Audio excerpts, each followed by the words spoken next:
Assalamu alaikum wa rahmatullahi wa barakatuh. Welcome to day 2 of our 5-part series on how do you let go of a grudge? How do you forgive someone in your life?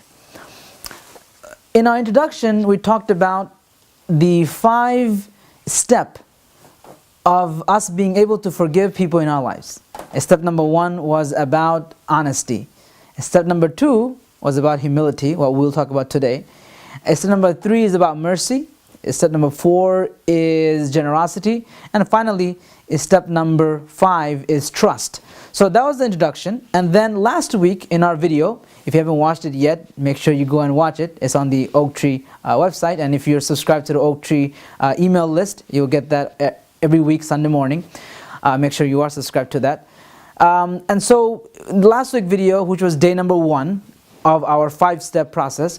Last week I spoke about honesty. Honesty in the sense that if you want to forgive someone, if you want to let go of grudges that you have, because these are toxic things, whether it be in your family or in your workplace, in your groups, in your organizations. If people hold grudges, if people have ill feelings, if people made mistakes and they have not been forgiven, or people hold on to that, this creates toxic environment in the organization, in the family. And so as a leader, whether it be in a family, whether it be in your MSA, you have to be able to, if it's you or helping someone else, you have to be able to help them let go of these grudges, help to move forward from these mistakes, move forward when someone did harm you. And so step number 1 is about honesty. Honesty means you have to be honest about the fact that there's something still inside you, meaning something still hurts, or that what that person did is affecting you. You have to be really honest about that. It doesn't make you weak. It doesn't make you sensitive. It just means you're a human being. And when people do messed up things, you feel bad, and that's totally normal. It pains you, totally normal. And there's nothing wrong with that. And so we talked about honesty, brutal honesty last week. And also I mentioned that forgiving someone or moving forward after you had a grudge or ill feeling, it's not about you are weak, or you don't know what to do, or you need to call them up and tell them I forgive you. It's about really you having that mercy for the person, and then you giving them the generosity of forgiveness, and then of course building trust from there. So today, this is a prerequisite. Honesty was a prerequisite, and humility is a prerequisite. So step number 2, humility. What is humility? You see, if you're going to find that mercy in your heart as a leader, as a father, as a wife, as a MSA president, as a MSA volunteer, as a community member, as a cousin, as a friend, if you're going to find in your heart the mercy to be able to give that gift of generosity, it actually begins with you.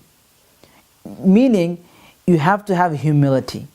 Humility means realizing that, as much as what that person did was messed up, and as much as what they did to me was wrong, I too have messed up in my past. I too have hurt people in my life. I too need some forgiveness from people. Do you remember on introduction day, I shared with you a story? About that person who grew up in a very tough environment, who went to jail, in and out of jail, and who changed his life when he was at one of these. In his prison, he was one of these rehab programs, and the person asked him, because part of the reason why this person went through so much trouble, his life went through so much violence, was because of the abuse he got as a child from his mom. Do you remember that story? If you haven't, watch the introduction, which was two weeks ago. That video on the introduction on how to forgive people. So make sure you have watched that video. So I'll call that day number 0, right? And so in that video I told you about, he was sitting in front of his, a counselor, and the counselor told him, Sammy, have you ever hurt anyone like the way your mom had hurt you, right? And that was powerful. And that day I didn't tell you that this goes back to humility. Knowing that I too have messed up. There are times in your life you have hurt people. There are times in your life you have done things that, you know what, you wish the other person forgive you for. And biggest of all, as a Muslim, you know that you messed up, and on the Day of Judgment, you want Allah to forgive you. You know, sometimes, so many times, you know, as I'm helping people who went through a hard time, or a friend, or even in my coaching work, or in my therapy, you know, people say, I can't let go of that. There's no way I'm going to be able to forget that person. I said, no, can you imagine on the Day of Judgment, you get up and Allah says, no way, no way. What you did is not forgivable. So when you tell, you know, oh, brother, you have no idea. You have no idea what that person did. You know, all this sounds great, and I wish I could do it, but you have no idea what that person did. There's no way that person deserves any mercy, any, you know, generosity from me. Nope, not at all. And if I do that, that person, he's going to take advantage of me, right? And so, imagine on the Day of Judgment, you get up and Allah says, nope, what you did, impossible. I'm sorry, I can't. It's what you did, your misdemeanor, your felony, is too much. Can you imagine that? As the hadith says, that, you know, the person who is quick to forgive in this life, Allah will be quick to forgive you on Day of Judgment. So, you know, now translate that. That's as a Muslim, and that's in your spirituality. You know, that's part of your heart of being able to quickly forgive, because you know that, you know, you mess up a lot of times. You have a lot of flaws. You make mistakes. You know, you do things to people that you want them to forgive you for. You make mistakes at work, or you make mistakes as a leader. You make mistakes as a follower, and you know that you want your team, you want your company, you want your masjid to move forward from that. You don't want people to hold you and label you. You know, as they say, we become lawyers when it comes to our mistakes, and judges when it becomes to other people's mistake. We become lawyers when it comes to our mistake, and judges when it comes to someone else's mistake. So I make mistakes, you make mistakes. You have done messed up things to people.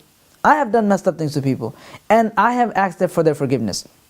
Or I wish they, you know, made it easy for me and forgave me. I don't want to pick up the phone, I'm too embarrassed, right? And so I wish they went out of the way, give me that generosity, right? And so the person in your life who has done ill, or the person in your team that made the mistake, allow them to recover. Allow them to give them the gift of generosity, of forgiveness, and move forward, and bring that good feeling, because you deserve forgiveness too, and so you want to give someone else that gift of forgiveness too. So humility, knowing yourself, knowing the mistakes you have, knowing what you have done, that will allow you to have mercy for people as a leader.